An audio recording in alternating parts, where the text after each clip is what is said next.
Hello guys, welcome back to my channel Simply CM, and today nandito tayo sa Cebu, Philippines. Kadarating lang namin guys, grabe yung pinagdaanan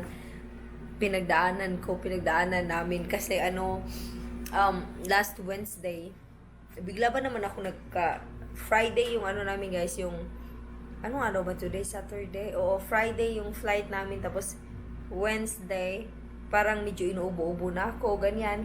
Tapos by Thursday, hindi ako nakapag-work kasi nga sobrang sama ng pakiramdam ko. I have fever. Tapos ubo-ubo, ganyan. Uusong corona ngayon. Tapos, by the next day, that is Friday, kailangan talaga namin magpunta na kasi hindi pwede makancel yung ticket, hindi pwedeng ma-adjust yung date, ganyan. So, we took the chance. Pero wala kaming corona, guys. We took test, of course, negative naman, so good. Ano lang talaga to, normal na sakit ko lang talaga to every year, na nagkakaubo talaga ako, and yeah, minsan, last time nga, hindi last September, but before that, na-hospital ako dito dahil sa ubo ko, tapos sabi bronchitis, ganyan. Ewan ko ba, every year, nagkakaubo talaga ako na, alam mo yung ubo na sobra na, hindi ka na makahinga, ganon. May may medicine naman ako, pero hindi ko dinala. It's because I've read na yung flight kasi namin is from Copenhagen to Dubai to Cebu. I've heard that yung codeine, ingay ni Martin, nasa siya? Nasa shower.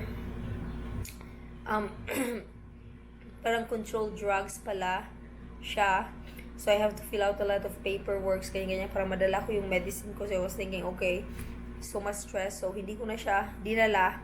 I'm just gonna find a medicine here, pero yung codeine sana, yun talaga yung nag-work sa akin. But anyway, we survived guys. It was a very very long travel. Ngayon lang talaga kami dumating. Ang haggard namin, tingnan nyo. Ewan ko ba kung maayos yung camera na to, because I'm using my anong tawag ng camera ito. I had this long time ago, this DJI, pero nawala siya. Tapos nakita ko ulit siya before we traveled, so now I'm using it just to try it out if okay ba.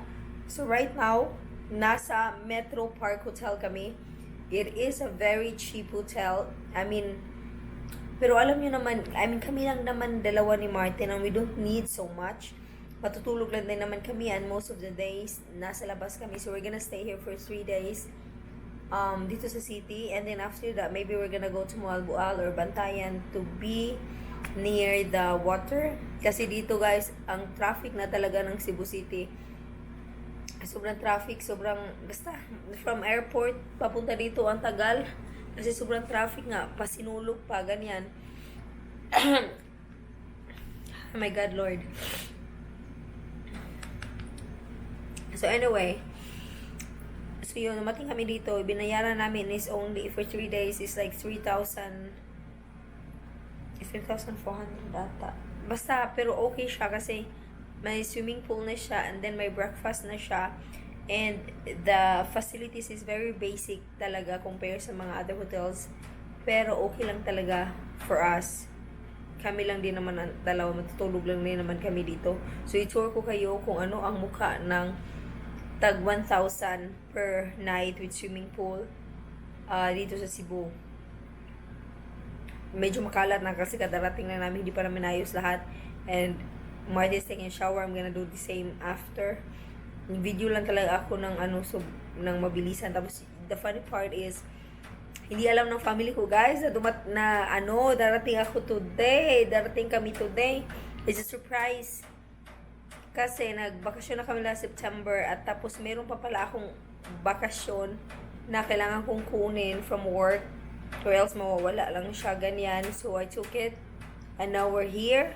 We're gonna be staying in Cebu, Philippines for a month. A month!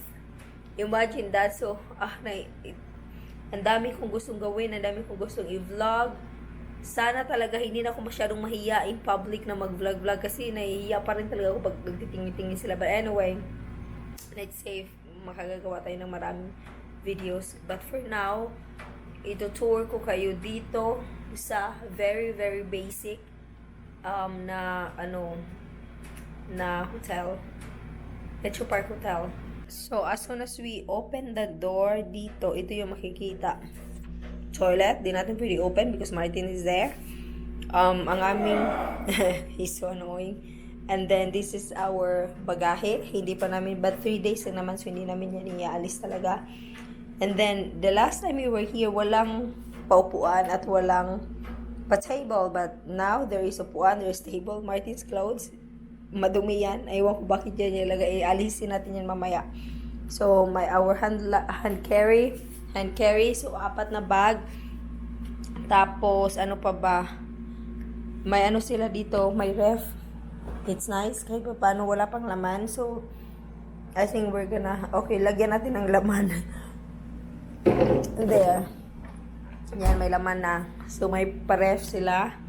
May TV. May aircon. May curtain. May pa-design dyan. Tapos, may, ano ba tawag dito? May pa-announcement. Hindi ko pa siya nabasa. Oh my God.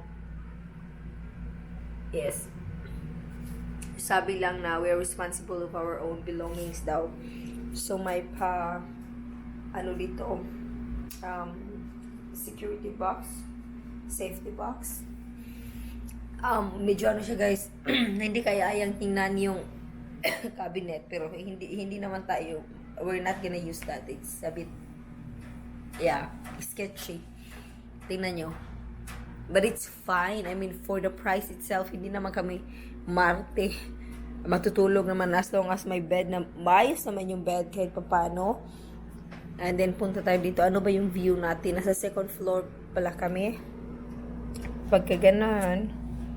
Oh, there. So, may pa-swimming pool dyan. Sira yung ano, but it's okay. May pa-swimming pool dyan. Tapos may event. So, hindi namin pwede gamitin yung swimming pool. So, that's why they said, yung swimming pool guys is up to 9 p.m. pero dahil may event, hindi namin pwedeng gamitin. So, they said they will extend it until 12 midnight yung closing ng ano. So, baka mamaya. But I really don't know. I don't have the energy. I'm just talking and talking. So, we're gonna take a shower. We're gonna refresh. And then, we'll see where we're gonna end up. Maybe sa IT Park. Or maybe pupunta kami sa family namin and tapos mag-order lang ng Grab food. Tapos, masa-surprise yan sila kasi hindi nila alam na nandito kami. Hindi nila alam talaga. Nakakatuwa lang. Ewan ko anong maging reaction. Feeling ko yung mama ko magmamaldita yun. Ay, bakit hindi kayo ganyan-ganyan? But anyway, yun. So, yeah, it's very tiring but it's so nice. At last, we've arrived safely and soundly. Yun. So, update ko na lang kayo mamaya. Thank you so much for watching.